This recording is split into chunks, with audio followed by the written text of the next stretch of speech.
అప్పుడు హనుమ యొక్క వాగ్వైభవం చూసి లక్ష్మణస్వామి వంక తిరిగి అన్నారు, నాన్ ఋగ్వేద వినీతశ్చ నా యజుర్వేదధారిణ నా సామవేద విదుష శక్యమేవ ప్రభాషితం.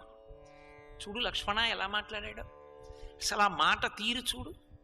ఋగ్వేదం యజుర్వేదం సామవేదం చదువుకున్నవాడు తప్ప ఇలా మాట్లాడలేడు. అంటే ఆయన ఉద్దేశం, సామవేదం శాంతినిస్తుంది, యజుర్వేదం మంత్రముల చేత దేవతల యొక్క అనుగ్రహాన్ని సాధించి పెడుతుంది క్రతురూపంలో, ఋగ్వేదం సూక్త రూపంలో ఉంటుంది. ఆ మూడు ప్రసన్నం చేసుకోవడానికి ఎలా ఉపకరణములుగా ఉంటాయో అలా ఆయన యొక్క మాట తీరు ఉంది. వాటిని సమగ్రంగా విచారణ చెయ్యని వాడు కార్యసాధకుడై ఇలా మాట్లాడలేడు. కాబట్టి ఎంత బాగా మాట్లాడాడో చూడు అని, కస్యనారాజ్యతే చిత్తం ఉద్యదాసే రరేరపి. అసలు ఇటువంటి ఎంత కోపంతో ఉండి కత్తి ఎత్తి పెట్టి చంపేద్దామని ఇలా పొడి చేస్తున్నవాడు కూడా ఇటువంటి వ్యక్తి మాట్లాడితే కత్తి దింపేస్తాడు. ఎంత గొప్ప మాట, ఎటువంటి వాగ్వైభవం! ఈయనని మనం అభినందించాలి, ఆదరించాలన్నారు. అంతే, హనుమ మాటల వలన లక్ష్మణులకు హనుమకు సయోధ్య కుదిరింది. తీసుకొచ్చి సుగ్రీవుడి దగ్గర దింపారు. సుగ్రీవుడికి రాముడికి సయోధ్య కుదిరింది. దాని వలన వాలి నిహతుడయ్యాడు. సుగ్రీవుడికి రాజ్యం లభించింది. కారణం మాటయే. శ్రీరామాయణంలో ఎక్కడ ఏది జరిగినా మాట ప్రభావమే. అలాగే స్వామి హనుమ బాల్యంలో ఆయనకి దేవతలందరూ వరాలు ఇచ్చారు. ఆ వరాలు కూడా ఎటువంటి వరాలు? చిత్రమైన వరాలు ఇచ్చారు. ఒక్కొక్కడు ప్రతిజ్ఞ చేశాడు. వరుణుడు వచ్చాడు, నా పాశముల చేత బంధింపబడడం. బ్రహ్మగారు వచ్చారు, నా అస్త్రము చేత బంధింపబడడం. పరమశివుడు వచ్చాడు, నా త్రిశూలం చేత నేను ఇతనిని సంహరించను. సూర్యభగవానుడు వచ్చాడు, ఈయనకి నేను విద్య నేర్పుతానన్నాడు. ఇంతమంది ఇన్ని వరాలు ఇచ్చారు. అవధ్యుడు, ఆయన ఎవరి చేత సంహరింపబడడం. అపారమైన శక్తి పొందేశాడు చిన్న పిల్లవాడిగా ఉండి. ఇంత చిన్న పిల్లవాడిగా ఉండి ఇంత శక్తి ఉంటే బుద్ధి బాగా వికసించలేదు. అంత బలం ఏం చెయ్యాలో అర్థమయ్యేది కాదు. ఋష్యాశ్రమాల్లో వాళ్ళు ఆరేసుకున్న బట్టలన్నీ చింపేస్తుండేవారు, యజ్ఞగుండాలన్నీ తిరగదోసేస్తుండేవాళ్ళు, తెచ్చుకున్న సంబారాలు చిమ్మేస్తుండేవారు. మునులు చూశారు, ఎందుకు ఇప్పుడు ఈ పిల్లాడికి ఇంత బలం? అక్కర్లేదు, ఈ పిల్లవాడి వలన లోకమునకు ఉపకారము జరగవలసినటువంటి రోజు ఒకటి వస్తుంది. శేపురేనం రఘుశ్రేష్ఠ నాతి క్రుద్ధాతి మన్యవః. ఉత్తరకాండ. హనుమ యొక్క బాల్యాన్ని వర్ణిస్తూ మహర్షి అంటారు, ఈ పిల్లవాడు పెరిగి పెద్దవాడైన తరువాత లోకమునకు ప్రయోజనమును సాధించవలసిన అవసరం ఏర్పడినప్పుడు బాగా తెలుసున్నటువంటి పెద్దవాడొకడు ఈయన యొక్క వైభవాన్ని కీర్తిస్తాడు. ఈయన వైభవం ఎప్పుడు కీర్తింపబడుతుందో అప్పుడు మళ్ళీ ఈయన బలం గుర్తొస్తుంది. అప్పటి వరకు ఈ పిల్లవాడు ఈయన బలాన్ని మర్చిపోతాడన్నారు. మరిచిపోయారు కాబట్టే సుగ్రీవుడు వాలి తరువుకొస్తున్నప్పుడు ప్రపంచం చుట్టూ భూమండలం చుట్టూ తిరుగుతుంటే తాను కూడా తిరిగారు మంత్రిగా. ఒక్కసారి జ్ఞాపకం వచ్చేసిన తర్వాత వాలిని తిప్పగలరు. ఆయనతో సమానమైన వీరుడు లోకంలో ఉండడు. మాట చేతనే హనుమకి శాపం పోయింది. ఇప్పటికీ ఓ వెర్రి మాట ఒకటి అంటుంటారు, హనుమకి తన బలం తనకు తెలియదండి, మనం పొగడాలని. మనం పొగడక్కర్లేదు, ఎప్పుడో జరిగిపోయింది అది, ఎప్పుడో శాప విమోచనం అయిపోయింది. ఆయనకి శాప విమోచనం కిష్కింధకాండ చివరిలో అయింది. 100 యోజనముల సముద్రం దగ్గర యువతల వైపు వానరులందరూ కూర్చుని ఉన్నారు. ఇంకే ఉంది చెప్పేశాడు సంపాతి. 100 యోజనముల సముద్రాన్ని దాటి ఆవలి ఒడ్డుకు వెళ్ళిపోతే కాంచనలంకలో అశోకవనంలో శిశుపావృక్షం కింద సీతమ్మ తల్లి కూర్చుని ఉందుట. వెళ్ళి ఆవిడ్ని ఊరడించి ఉంగరం ఇచ్చేసి ఆవిడ దగ్గర అభిజ్ఞానం పుచ్చుకుని వచ్చేయడమే. సంతోషంగా వెళ్ళి దక్షిణ సముద్రానికి ఉత్తర తీరంలో కూర్చున్నారు అందరూ. కూర్చుని దక్షిణ తీరం వైపుకి వెళ్ళాలి.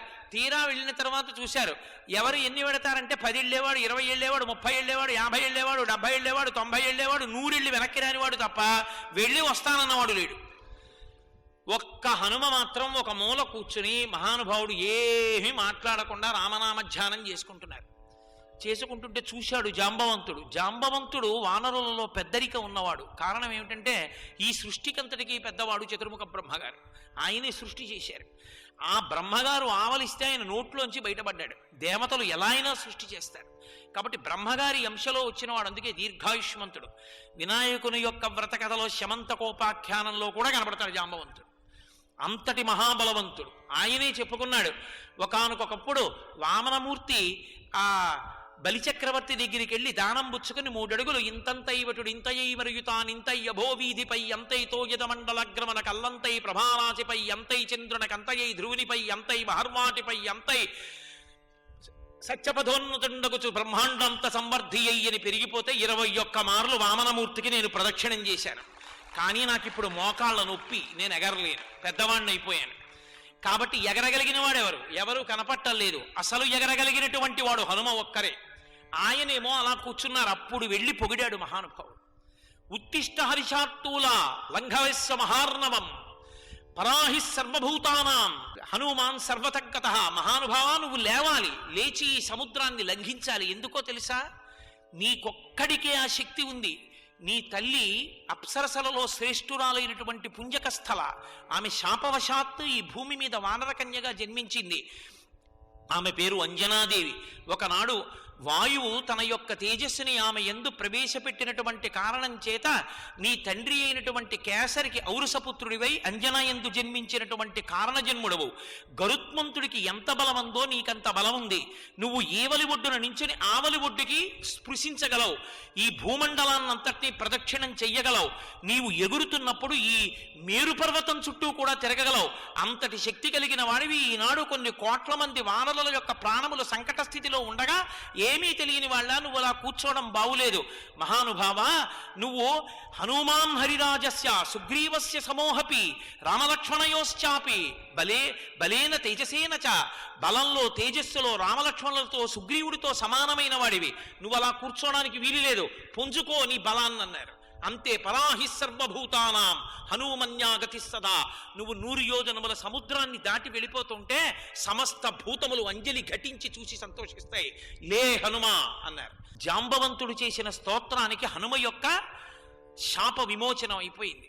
మాటయే రామాయణంలో హనుమ యొక్క వైభవాన్ని మళ్ళీ ఉద్దీపింపచేసింది. మేరుమందర సంకాశౌ భవోదిత్తానల ప్రభ అగ్రత వ్యవతస్తేచ.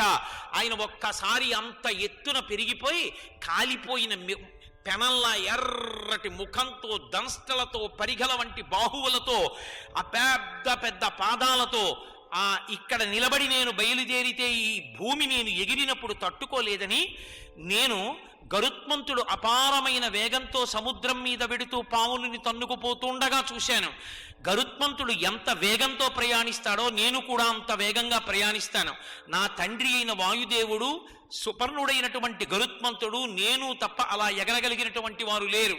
నేను ఇప్పుడు ఎంత సంతోషాన్ని పొందుతున్నానంటే 100 యోజనముల సముద్రాన్ని దాటి వెళ్ళడం కాదు, ఈవలి ఒడ్డున నిలబడి నా శరీరాన్ని పెంచి సముద్రం నుంచి వంగి అవతల వైపు ఒడ్డుని నా చేతితో అందుకోవాలనుకుంటున్నాను.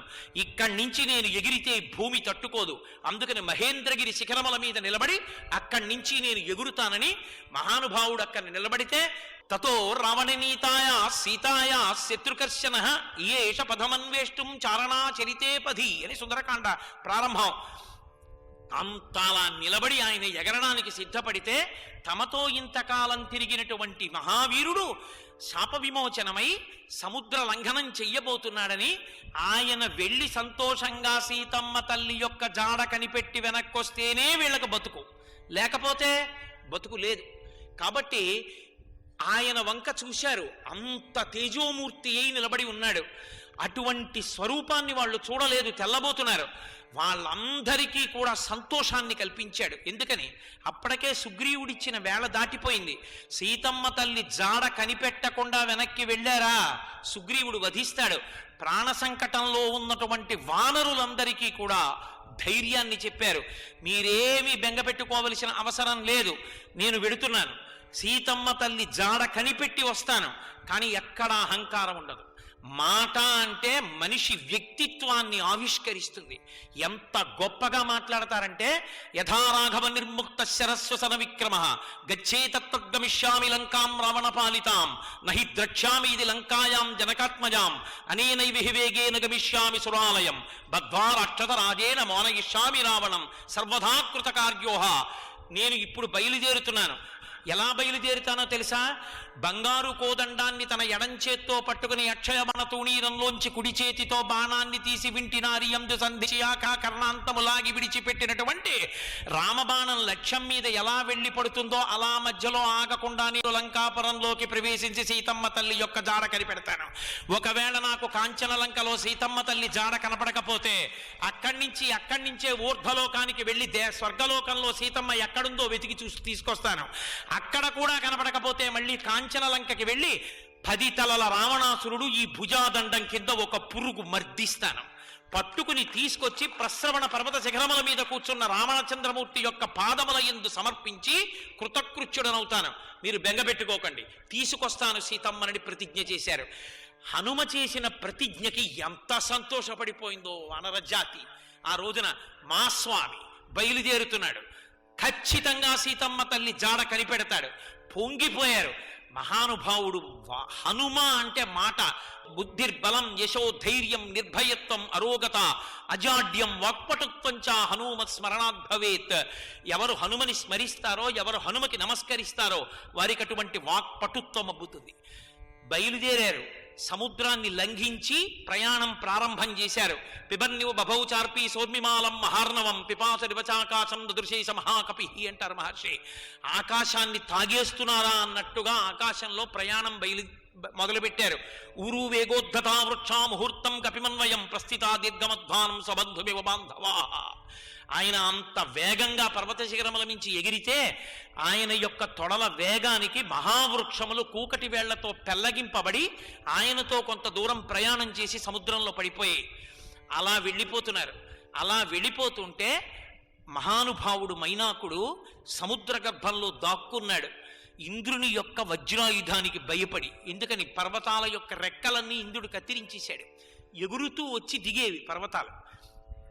జననష్టం జరుగుతోందని జనులు ఘోషిస్తే బ్రహ్మగారి ఆదేశం మేరకు ఇంద్రుడు ఆ పర్వతాల యొక్క రెక్కలు కత్తిరించేశాడు. ఒక్క మైనాక పర్వతం మాత్రం భయపడుతుంటే హనుమ యొక్క తండ్రి అయిన వాయుదేవుడు ఆ పర్వతాన్ని ఎత్తి తీసుకొచ్చి సముద్రంలో పడేశారు. బయటికి రాకుండా సముద్రంలో పడింది. ఆ పడ్డంలో పాతాళ ద్వారానికి అడ్డం పడింది. రాక్షసులు భూమి మీదకి రాకుండా అడ్డుపడిందని ఇంద్రుడు చూసి చూడక ఊరుకున్నాడు. భయానికి బయటికి రాదు, పడుంది కాబట్టి రాక్షసులు పైకి రారు. పోన్లే మంచి పని అయిందని ఊరుకున్నాడు తెలియనట్టు. ఉన్నాయి రెక్కలు, బంగారు పర్వతమే కానీ ఉపయోగపడవు, పైకి రాలేడు, అందులో పడున్నాడు అలాగా. కానీ ఆ మహానుభావుడు సాగరం మాట్లాడుతూ అంది, మనం ఇవాళ ఇలా ఉన్నాము అంటే ఇక్ష్వాకు వంశీకులు చేసినటువంటి పుణ్యం వల్లే మనం మిగిలాం. సగర చక్రవర్తి కుమారులైనటువంటి 60,000 మంది సగరలు భూమి మీద పెట్టినటువంటి గోతులలోకి వచ్చి నిలబడినటువంటి నీళ్లు సాగరములయ్యాయి. అది సముద్రం రామచంద్రమూర్తి వంశంలో వాళ్ళు చేసినటువంటి ఉపకారాన్ని స్మరిస్తూ ఉంటుంది. కాబట్టి అదిగో ఆ ఇక్ష్వాకు వంశంలో పుట్టినటువంటి రామచంద్రమూర్తి యొక్క ఇల్లాలైన సీతమ్మ తల్లి జాడ కనిపెట్టడం కోసమని ఏ విధమైనటువంటి ఉపకారమును కోరకుండా ఆకాశ మార్గంలో వెళ్ళిపోతున్నారు. అటువంటి హనుమకి ఉపకారం చెయ్యొద్దు. కృతీచ ప్రతికర్తవ్యం యశధర్మ సనాతన. ఎంత గొప్ప మాట చెప్తుందో!